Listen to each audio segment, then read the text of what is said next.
সিভিকের মাইনে বেড়েছে কি বাড়েনি, ভিআরপির মাইনে বেড়েছে কি বাড়েনি, আশার মাইনে বেড়েছে কি বাড়েনি, অঙ্গনওয়াড়ির মাইনে বেড়েছে কি বাড়েনি, আমাদের শিক্ষা বন্ধুদের মাইনে বেড়েছে কি? আগের বার দেখেছেন আমরা বিধানসভা নির্বাচনের আগে বলেছিলাম আমরা জিতলে 500 টাকা করে লক্ষ্মীর ভান্ডার দেব এবং যারা তপশিলি আদিবাসী তারা 1000 টাকা পাবেন। আমরা করেছিলাম, আমরা দিয়েছিলাম কি দিইনি? বিনা পয়সায়, মায়েরা একটু বেশি করে বলুন, বিনা পয়সায় রেশন দেবো বলেছিলাম, দিয়েছি কি দিইনি? সবুজ সাথীর সাইকেল বিনা পয়সায় ক্লাস 9-এ পান কি পান না?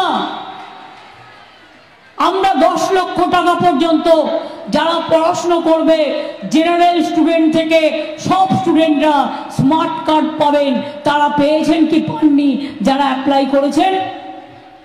কৃষক ভাতা 10,000 টাকা করে দেবো বছরে, সেটা দিই কি দিই না?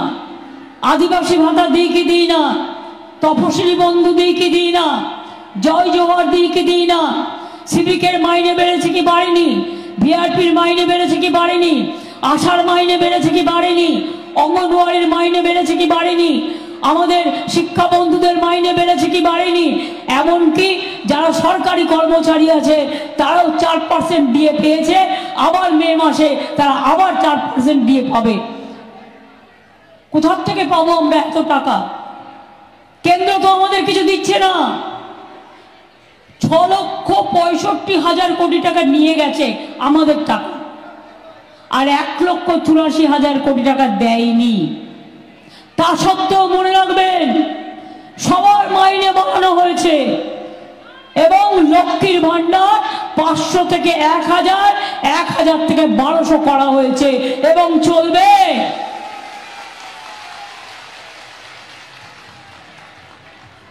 ভাই বোনেরা আমার লক্ষ্মী, ভাই বোনেরাও মনে রাখবেন কারো মা লক্ষ্মী, কারো মা সরস্বতী, কারো মা মাদার, কারো মা আম্মা।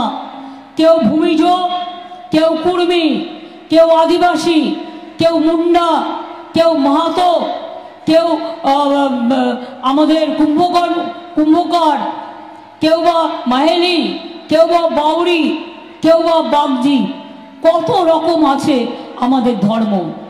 আমি 3টে কথা আপনাদের বলে যাই, সাবধান হয়ে যান। প্রধানমন্ত্রী কালকে জলপাইগুড়িতে মিটিং করতে গিয়েছিলেন, আমার কোনো আপত্তি নেই, স্বাগত। আপনি পশ্চিমবাংলায় ব্লকে ব্লকে মিটিং করুন, আমার কোনো আপত্তি নেই, কারণ এটা আপনার গণতান্ত্রিক অধিকার। কিন্তু আপনি মিটিং করে জলপাইগুড়ির মানুষকে কোনো সাহায্যের কথা বললেন না, যাদের ঘরগুলো পড়ে গেছে, যাদের বাচ্চারা মরে গেছে, যারা আজও রাস্তায় পড়ে আছে। আমি মধ্যরাতে ছুটে গিয়েছিলাম জলপাইগুড়ি, আলিপুরদুয়ার, কুচবিহারের ওখানে, সবাইকে আমরা রিলিফ দিয়েছি। আর বাংলার বাড়ির প্রকল্পে 1,20,000 টাকা করে দেবে বলে 5,000 বাড়ির জন্য সরকার, প্রশাসন, ইলেকশন কমিশনকে লিখেছে আজ থেকে 7 দিন আগে। এটা সেন্ট্রালের টাকা নয়, আমরা দেবো টাকা, তাও পারমিশন পাচ্ছি না। ইলেকশন না থাকলে আমি 1 সেকেন্ডে করে দিতাম, ইলেকশন বলে আমাকে পারমিশন নিতে হচ্ছে। আর বিজেপি বলছে ইলেকশনের আগে দেবে না।